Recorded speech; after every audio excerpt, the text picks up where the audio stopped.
Deborah, congratulations on making the runoff. Thank you very much. Let's talk about the months ahead here. In your view, what are the two biggest challenges facing this city?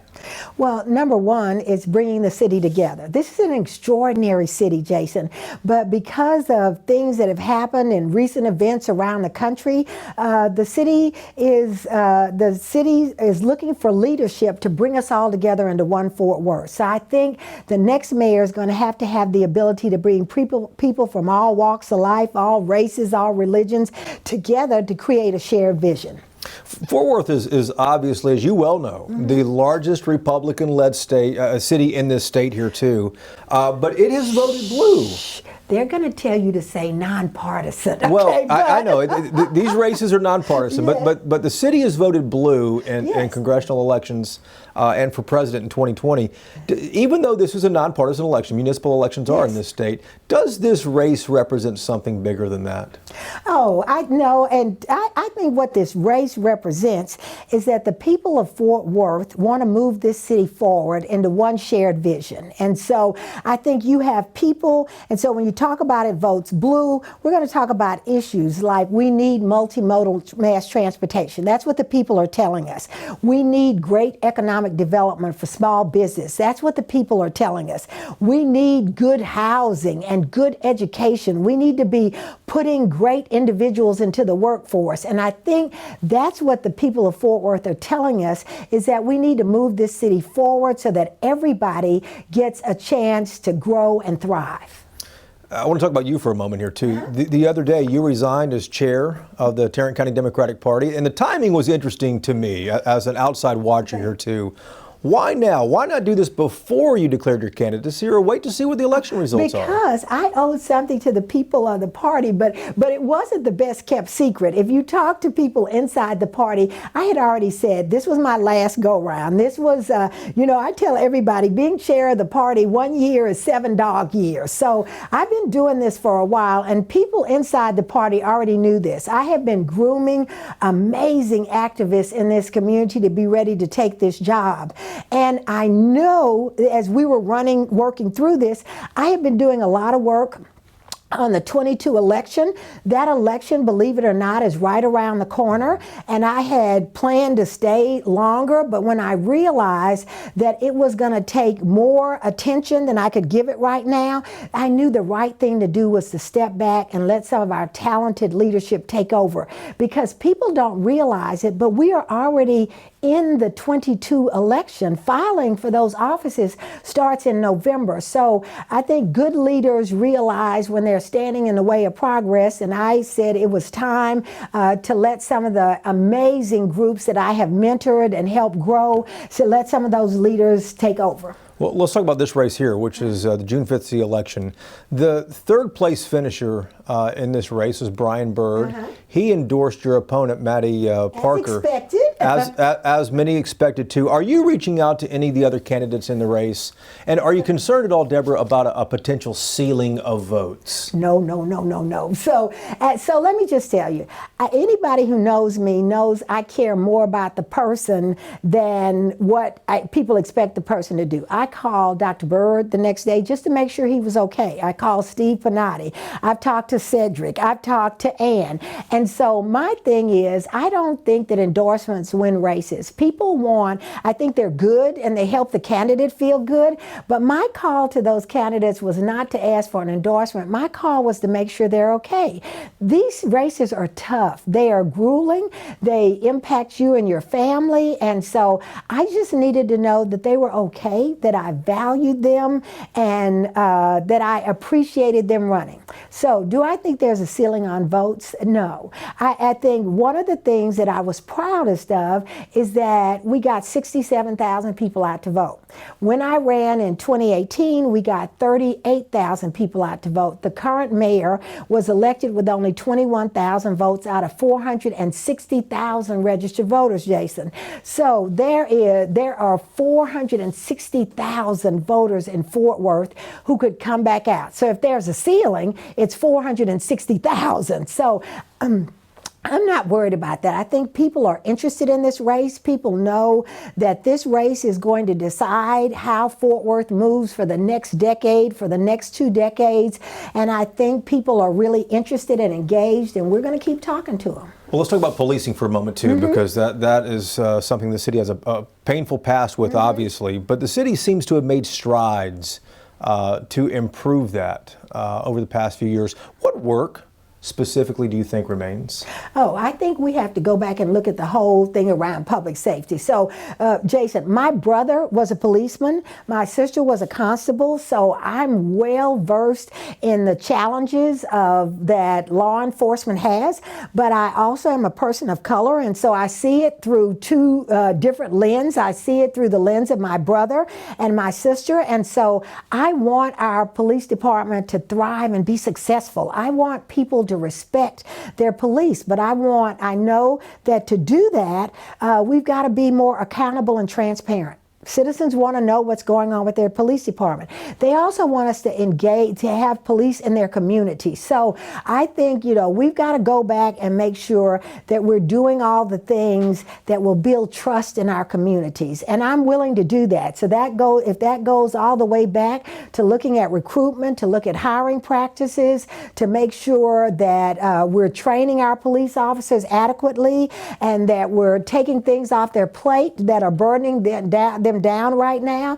And so I told the police union when I talked to them, I said, this is not an us versus we, it's us. I am one of you. When I am mayor of this city, I am a de facto member of the police department. And so I'm going to be out there in the community with you talking about the great things that we do. And when we make a mistake, we're going to own it and fix it. And so I'm looking forward to this. I think we've got a lot of great public servants out there, but we have to listen to our communities and blend the 2 together. On January 26th, you were responding to one of your constituents or one of your potential constituents about crime in the state, and the subject came up about defunding the police. To be clear, do you support defunding the police, taking any money away at all? I think that's a dog whistle. I tell everybody that term is a dog whistle and is used as fear-mongering. What I want to do is put money into programs that are going to help the police and offload them from doing their job. Does that money come from the police budget? That money comes from wherever we get it to need to fund those programs. We need to find the money. I'm so tired of people talking about the budget being finite. We need to find money to put into programs for prevention and intervention. And so I bristle a little at the word defund the police because I think people use it as a catch-all to create fear-mongering and divisiveness, and that's not me. I'm about creating a police department that is loved, respected, and a police department that loves and respects the community they serve. So to be clear, you think there are other things that could and should be developed to help the city? Oh, absolutely. But as far as where the money comes from to pay for that? Absolutely. I think that's my job as mayor, is to find that money. That's what you want the mayor to do, is be creative and find that money.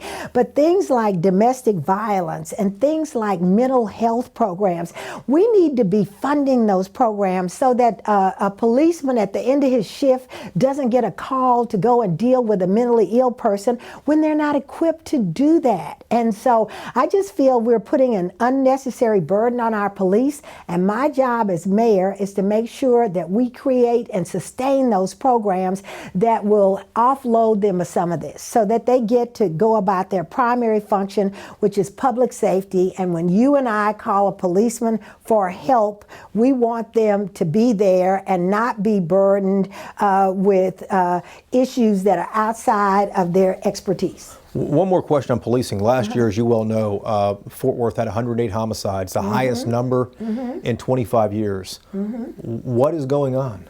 So I think, and I am not an expert on homicides because I've never wanted to kill anybody, but I just think we see the residual effects of a pandemic with people who have been isolated, who have been, kept from their loved ones or kept from facilities that might have helped them. And so I just think we've got, as mayor, I've got to go back out, open up this city safely, make sure that people are getting what they need to be happy and safe, and I think we'll start to see that go down. Let's talk property taxes for a moment here, too. For the first time in 4 years, the City Council did not lower the effective property tax rate here in Fort Worth. Instead, the budget grew in the city by $8.3 million just simply because property valuations were going up as well, too.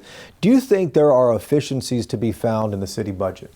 Oh, absolutely. And let me just tell you, I think there are always efficiencies to be found. You have to be willing to look for them, and you have to be willing to go over them. That's why I have already, and I am not an elected official, but I've already reached out to people about the city budget, because I want you to know that as an incoming mayor, whether it's Maddie or me, we're going to be faced with the budget. And so I don't want to ever go into anything unprepared. So I'm already reaching out to people to talk about the budget, but I think that's one of our jobs, is to look for efficiencies in that budget to make sure that it runs as smoothly as possible.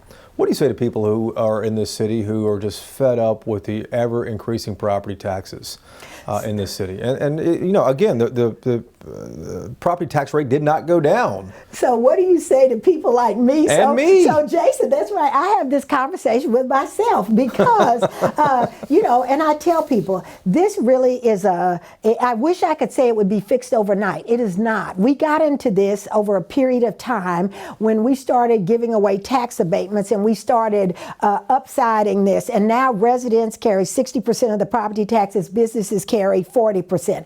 So number one is we've got to attract more businesses here, but we've also got to grow our small business. That's how we grow our tax base, so that we start right-siding this. But the second thing, Jason, is we've got to produce new revenue streams. And so right now, the homeowner carries the burden of taxes.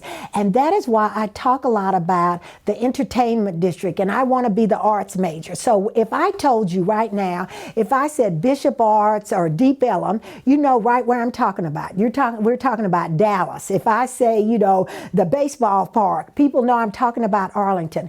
We've got to bring that revenue stream, those tourism dollars, into Fort Worth. We have an extraordinary story to tell. Not only do we just have, I have my cowboy boots. Not only are we cowboys and cowgirls, and we're where the West begin, but we have an extraordinary arts district, one of the best museum districts in the country.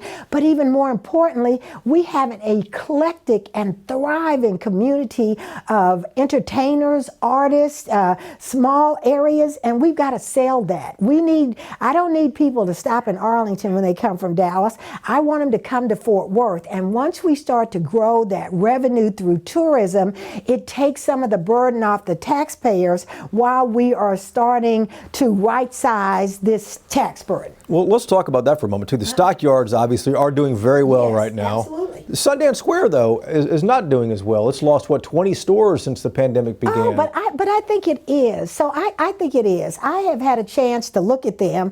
And so I think good leaders look at trends. And so I'm not on the Sundance Management Board, but I think good leaders look at trends. And just like malls, if you look at malls now, they're dying. Some of our stores, our chain stores, are dying. What people are looking for are now new eclectic ways to shop. And I think, they are forward thinking. And sometimes forward thinking leaders get knocked, okay? But you have a good leader's plan, not just for today and tomorrow, good leaders plan for trends that are going to be down 20 years down the road. And so I am delighted about the Stockyard. I am not worried about downtown at all. I have plans and to see downtown grow, and I just think Sundance and downtown is going to stand the test of time. For as much talk as there is about unity, there's also a very clear divide in the city.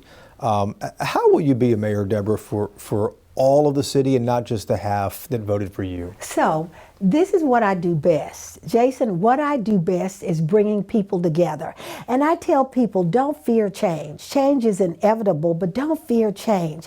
I didn't work for 30 years in a major corporation and get to be a vice president by only representing half of my team.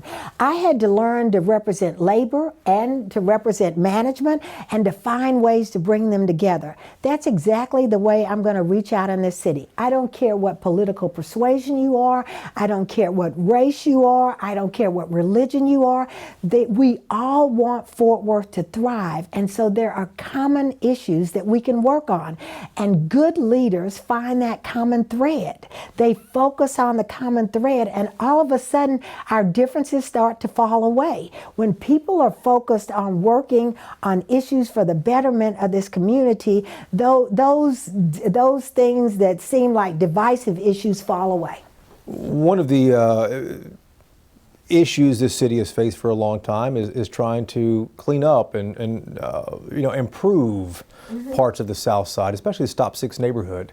And as you probably well know, it's a food desert there. People who cannot find... I live there. I know that. People cannot find... You have to go a ways to find fresh food. The city has made some strides, but what else could City Hall be doing to recruit these, HEB or Kroger or whoever else, because they haven't invested so far? So, Jason, I have two words that I use a lot, and they are intentional and deliberate.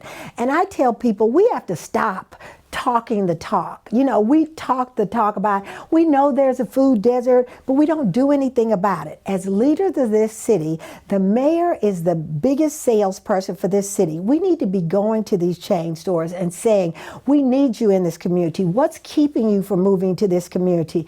If you say it's crime, if you say it's income level, let's sit down and figure out how we make this win-win for you, chain grocery store, and win-win for the neighborhood. Because if we can get you in the neighborhood and we start improving the quality of life, things will get better for you too.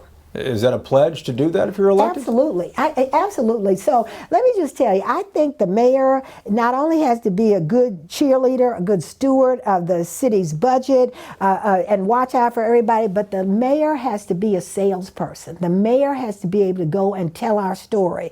The mayor has to fight for the citizens of the East Side, where I live, and I do live in a food desert. The mayor also has to fight for the citizens who live in Northeast Fort Worth, where we've overbuilt housing and we don't have infrastructure there. And so I am prepared to do that. I am prepared to sit down, listen, come up with a plan that's win-win for everybody, and make sure that every community in this city is thriving. Not just some communities, but every community. We started the conversation about transportation. I think you mentioned off the top there too. The Trinity Metro bus service, it got a fraction of what it asked for from the city budget this past budget. You probably know this. Trinity Metro says its operation is bare bones. My question to you is Trinity Metro being innovative enough, and are there changes to be made there? So I'm going to tell you, they want to be innovative. They have come up with plans on how to improve transportation, but our city leaders have put shackles on them. You said it yourself. They got a bare bones budget. Jason, great cities have great transportation systems. I've said that. Any major city that you go to in the world understands mass transportation. We're trying to be this great city, but we don't acknowledge the need for mass transportation. And so I am in favor of creating a visionary plan for mass transportation. I think the job is to set the goal, and then my job as mayor is to go to Austin, go to Washington, go wherever I need to go to find the dollars, because we need a great mass transportation, multimodal mass transportation plan here in Fort Worth. If elected, Deborah, day one, what's your priority? Oh, wow. Day one is bringing this city together. So I think you said it best. How do you do that, though? So how do you do it? You expand the tent. And so one of the things I've done, and I'll just be very frank with you, you talked about where I work with the Democratic Party. The way we expanded the Democratic Party was we acknowledged and recognized everybody there. I started a labor committee, the only second one in the state in any county party. We have our Muslim American Democrats. We have a Latinx Democratic Committee, an Asian American and Pacific Islander committee, LGBTQ committees. We made room for everybody at the table. That's what great leaders do. So the first thing I'm going to do is bring leaders from every area and citizens from every area of the city and say, okay, let's work on creating our shared vision. What does Fort Worth look like in the next 5 years, in the next 10 years, in the next 20 years? I've been talking to students because students are going to be running this city. And the students of today are going to be the leaders of tomorrow. And so I think you create that shared vision. I have a 100-day plan. I'm already out there working on it. I'm meeting with people. I'm listening to people. And I know what Fort Worth can be when we come together as one Fort Worth. How historic is this election? Oh, anytime you have a mayor who's been there for 10 years and that mayor goes away, then it's always historic because it represents change. For me, it represents acknowledging the rich diversity in Fort Worth, acknowledging the extraordinary accomplishments of all our citizens, and giving them a chance to have their voices heard. Deborah, thanks for the time. No, thank you.